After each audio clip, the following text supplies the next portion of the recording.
Lingering Shadows by Naval Colt, a dramatic reading. Her ex-royal majesty. You know what? I like her. She doesn't take bull from anybody. I guess it's no wonder how even you were able to pick up a thing or two from her, Thorax. Thorax stretched his legs until his joints gave a satisfying crack. The sharp rocks littered the dragonlands and left his hooves aching, and now the alpha changeling could barely take a step without wincing. But through his soreness, the cool evening breeze and the enticing smell of pine needles had begun to fill his senses. The southwest woods bordering Ember's domain were vast and a welcome sight, for they promised not only relief but the fast-approaching coast.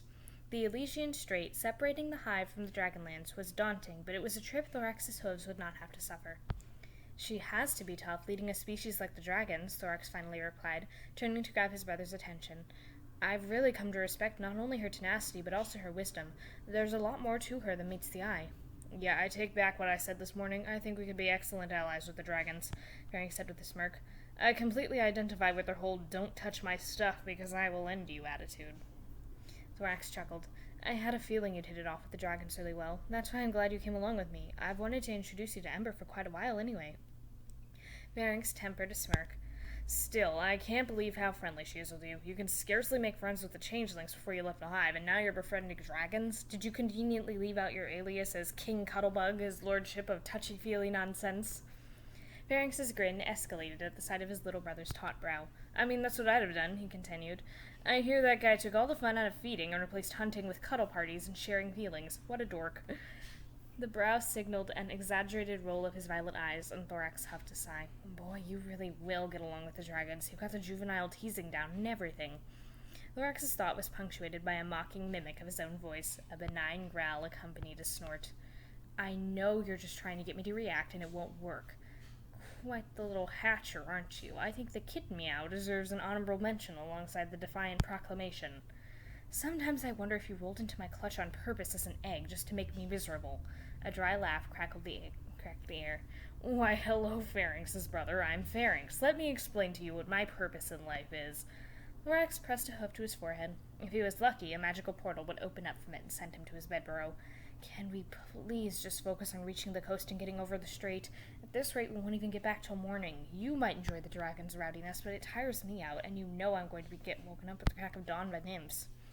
Oh, that's right. Poor Thorax has to get up in the morning and then take naps throughout the afternoon with all of the hives and You have to be up early too, you know. Thorax's brow raised, pulling the corner of his lip up with it. You have a training regiment with the drones tomorrow. Pharynx promptly closed his mouth. You know what, we should probably focus on getting home. As the evening crept into night, the dim light of the moon reached the forest floor in serrated patches, casting ghoulish shadows across the brothers' backs as they walked. Even the evening breeze had become a chilled wind, howling through the branches overhead and causing them to sway. Thorax could see his brother's pace picking up, and every so often something seemed to move just outside the moonlight's field. Pharynx, did you see that? Pharynx didn't respond. The teasing and sass a distant memory, the blue changeling's violet eyes dotted around, scanning the near impenetrable darkness behind each tree. As Pharynx's hard look set, Thorax grew anxious. The green changeling also looked around, but could only find trunks. What is it? Pharynx? Thorax stopped walking. At his brother's tone, a rush of adrenaline jolted Thorax to attention. Rooted in his spot, he peered into the dark once again, and this time something in the dark peered back. What could two young changelings be doing out this late, I wonder? A pair of glowing eyes floated among the trees, but they needed no introduction. With a sickly green light lit from a jagged horn, Pharynx's body moved like lightning, leaping in front of Thorax, his antlers coming to life with a magic of their own. An echoing cackle tore through the forest, and with it the green magic dissipated. You're as quick as ever, Captain, still protecting Thorax from his bullies, I see. Pharynx's hooves dug into the earth, his magic a storm of electricity between two curved conduits. That's Prince to you now, witch. Step out where we can see you. A witch now am I? Such insolence, and from my former second-in-command, no less. How far the changelings have fallen. Uncloaked by rays of moonlight, Chrysalis stepped out into the narrow clearing, her body lithe like that of a charcoal skeleton. Decayed wings stretched from her carapace, catching the light in a macabre fashion, as did her eyes glow with an ethereal white under the moon. What are you doing here, Chrysalis? Thorax asked sternly. All fear had drained from his face. You're on the border of Princess Ember's territory. If you leave this forest, I won't hesitate to— Won't hesitate to do what, Your Highness? Chrysalis interjected, venom dripping from her tongue. Sick the Dragon Lord on me? Well, now, that would fit your habit of letting others come to your rescue, wouldn't it? Thorax's ears fell, as did his eyes. You didn't answer the question, Pharynx picked up, his antlers crackling incessantly. What are you doing here? Chrysalis tossed back her mangled mane, unperturbed by the heated energy aimed for her throat. Nothing of importance to you or the dragons, I assure you, she said callously. Just on a bit of a nightly stroll. These woods are lovely by moonlight, aren't they? As of late, they're my favorite place to come and think. You mean scheme, Pharynx grumbled, relaxing his position, but not his magic. I know you better than anyone, so quit the act. Your mind has never had a thought that couldn't use to better yourself at the expense of others. Chrysalis let off an amused huff, inspecting the beta changeling up and down. Well, fair's fair, I suppose. You may look ridiculous now, but you're still the shrewd changeling I once proudly put as my head of patrol, aren't you? Nothing gets by you, Pharynx. The former queen turned her attention to Thorax, and the two shared a long glance. Are you having fun playing castle with your big brother, Thorax? Thorax glowered. Tons of fun. What I'm most enjoying is watching the changelings blossom into something more than your personal army. Chrysalis's cat-like irises glinted again in the light. With a devilish smile, she began to pace around the pair of changelings, never once breaking eye contact with her successor. Sounds like you're all enjoying quite the little renaissance. Everyling has adapted to sharing love, and now we're closer and stronger than ever. Yes, being able to self-sustain yourselves must be quite the feeling. You'd know that yourself if you had just accepted Starlight's offer. Starlight Glimmer will pay for what she lost me, Chrysalis barked, her expression tensing in an instant. She had no right to encroach on changeling matters. Thorax's composure began to fray. Starlight was only trying to help me confront you for the sake of our friends and the Hive. I was the Hive! 3 sets of colored magic lit the dim forest like torches as another gust of wind howled through the trees. Faced with Chrysalis's blind rage, Thorax bit his lip, his own rush of anger giving way to frustration. The 3-way deadlock lasted several moments before Chrysalis withdrew her horn, brushing off her outburst with another laugh. Precious little Thorax, so full of kindness and love, she spat. I knew you'd return to be a thorn in my side, but come back with your own little squad of sympathizing ponies? Clearly I should have tracked you down far sooner and kept you from gaining such troublesome allies. Thorax watched her like a hawk, his stomach beginning to churn as his curiosity grew. How could you have known that I'd come back? For the longest time, even I didn't know if I'd ever come back. Were you that paranoid of being overthrown? Chrysalis's sneer widened. Not at all. I knew you'd return, Thorax, because this routine has happened before. Do you honestly believe you are the first changeling in history to ever dabble with friendship magic? His eyes widening, Thorax stared, unblinking, at the dark changeling circling him like a wolf. What are you talking about? I've ruled for centuries, Thorax, Chrysalis cackled, the grip of insanity beginning to mold her face. There have been dozens of drones throughout the ages who discovered that friendship was able to sustain them. You were simply the one that got away, the only one able to transform using that magic fully, and then successfully infect the rest of the Hive with it. Thorax choked, his face filling with dread. There were others? There were other changelings that discovered friendship for themselves? What? Chrysalis, what did you do to them? Thorax, stop. Pharynx slightly shook his brother with the hoof. What good is that going to do? Don't let her in. She's goading you. But Thorax remained transfixed, mesmerized by the former queen's delighted grin. Like a deer frozen in fear before a vicious predator, he waited for an answer, his brother's voice lost to him entirely. They were exterminated, of course, Chrysalis breathed. Every one of them undermined my authority with their discoveries and betrayed the Hive in the process. I eliminated them before they could spread their toxic ideas to the rest of the swarm. Thorax's lip quivered, his legs becoming weights. The corners of his eyes began to sting as the heat took seed in his belly. You knew all along that there was a better way, and still you— There is nothing more important to a Hive than strength, Thorax, Chrysalis stated calmly, coming to a pause before the sunken changeling. The Hive must remain strong, vigilant, and focused. Those who jeopardize that are traitors. You should know my stance on that better than anyone. How could you be so heartless? Thorax lashed out, his tears blurring Chrysalis's fanged smile. Changelings lived for you, fought for you, starved for you. You had us attack innocent creatures, dressing it up as finding food for our kind, but we never even had to. You're saying you never even cared that there was a better way for us out there? If it didn't benefit your lust for power, it was worthless to you? His composure crumbling apart, Thorax lowered his head, staining the grass with tears and filling the air with uncontrollable sobs. His legs shook, his chest now burning with heat like nothing he had ever felt, but more words couldn't hope to alleviate his frustration. Chrysalis tilted her head, gazing down at the distraught changeling with a glint of concern. Oh, Thorax, you poor thing. I think I finally understand. Now I see why you fled the hive. You couldn't bear to see your fellow changelings live that way, could you? You always were an unusually sympathetic drone, one who never did find his place in the hive. Her facade decayed, and Chrysalis's face glowed with satisfaction.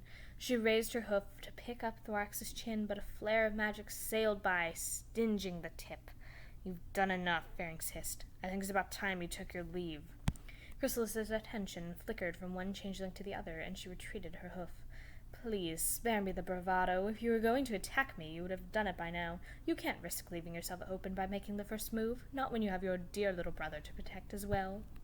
Pharynx scowled. Mistake my caution for hesitation, and watch it be your end, Chrysalis. Give me the incentive, and make no mistake, even if it meant going down with you, I'd love to be the one to turn you to ash. The forest rang with demonic laughter. Tempting as that may be, I'm afraid I'm not looking for a fight either. As wonderful as it's been to see my benevolent usurpers again, I have a greater purpose these days. With or without the changelings, I will exact my revenge on those who cost me everything. Leaving Thorax alone in the center of the glade, Chrysalis walked to the forest's edge, a curtain of shade falling across her back and shrouding her completely.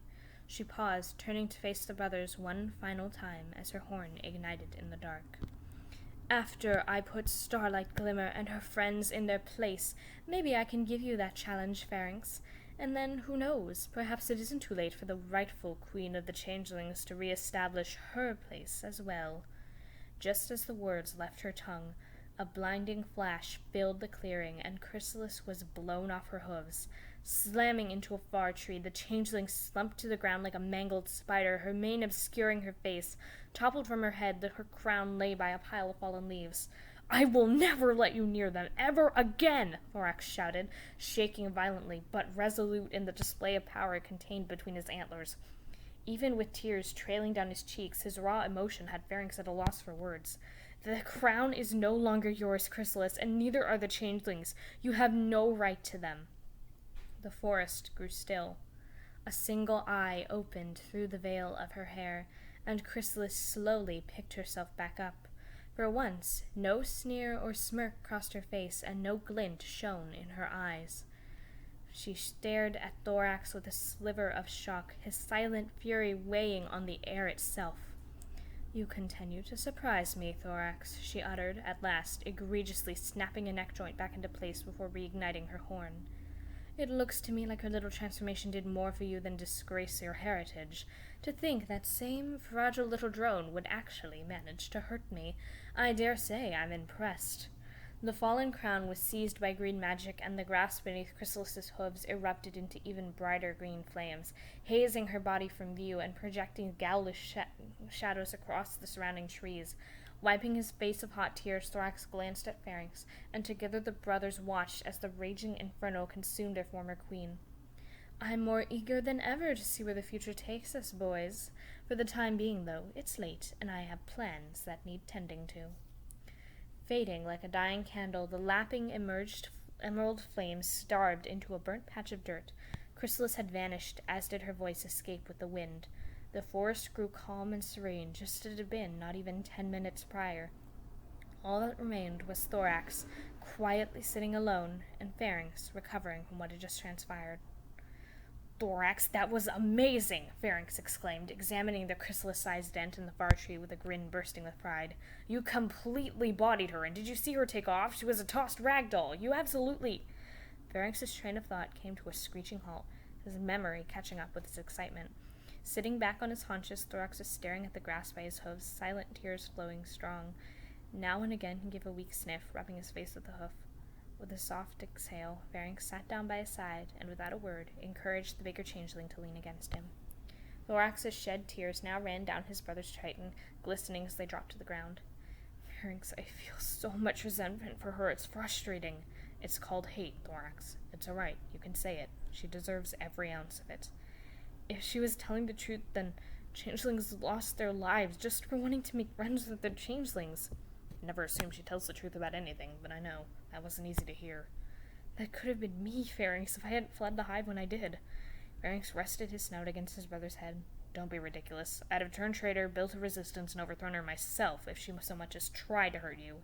And you know it. Through his gloom, Thorax forced a weak smile. Did you know anything about this? Did she ever mention anything to you?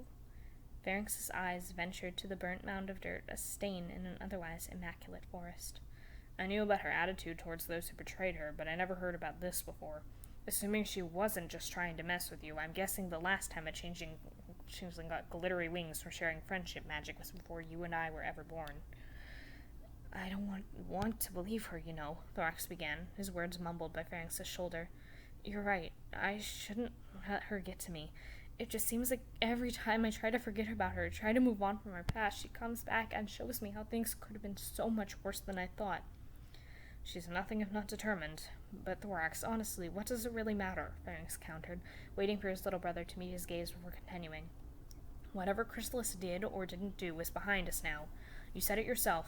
The crown is no longer hers, and you'll do everything in your power to keep her from claiming it again. That is what you said, right? Thorax nodded and propped himself back up. The alpha changeling drank in the cold night air, and in doing so, calmed himself. Yeah, I did. I care about the changelings more than anything. I never want to see them go through something like Chrysalis again. Pharynx grinned. Then use her atrocities as motivation to build a better kingdom, but don't let yourself fall to her will, even after she's lost a throne. No matter what she says or does, no matter how she may use the past to try and haunt you, nothing will change the fact that the changelings chose you, Thorax. Let's prosper and show her just how irrelevant she really is. The scattered clouds overhead parted, and now the moon's light illuminated every part of the forest, including Thorax's newfound smile. His tears now ceased. The alpha changeling hugged his brother tight, much to Pharynx's immediate disapproval. Thank you, Pharynx, really. Thank you so much. Pharynx grumbled under his breath, pulling his neck from the awkward moment and patting a half-invested hoof on his brother's back. Yeah, you're welcome. I care about you too, so on and so forth. Now, if you're sure your tear ducts have run dry, can we get going, please? Even I'm suffering from bed withdrawal at this point. Thorax chuckled and let go, giving the sour changeling a playful smile. Hold on, now you're tired? You seemed ready to stay up all night and hang out with the dragons not too long ago. Pharynx cocked a brow. Let's recap, shall we? On top of negotiations with the dragons and sassing you, I threatened Chrysalis twice, sassed her, had my mind blown from you going full out, and then had to come off that trip to cheer you up. I'm a warrior, Thorax, but I'm not a masochist. I'm utterly exhausted, and I'm ready for bed now. Together the royal changelings drew their wings and took to the air, layering it with wit and laughter as they did. The dull, filtered light from overhead branches was quickly replaced by open sky and the hushed water reflecting it below. Just so you know, I'm going to send Princess Twilight a letter before bed and tell her what happened, Thorax said, leveling off with his brother. She'll be able to inform our friends quicker than I can. As much as I wish it weren't the case, Chrysalis is as much their problem as she is ours. You should send Ember a letter, too, Pharynx added, casting a glance over his shoulder at the distant volcanic mountain. I'm pretty sure she'd like to know about our psychopath ex-queen taking nightly walks in her border forest. Heck, she might even take care of her for us. Thorax cocked his head. You think? Yeah, maybe all she needs is a good dip in a volcano. Thorax stifled a chuckle. I think your ruthless tendencies are showing again, Pharynx. Pharynx's eyes gleamed. You're right, too much. I'm sure scalding water would be just as effective.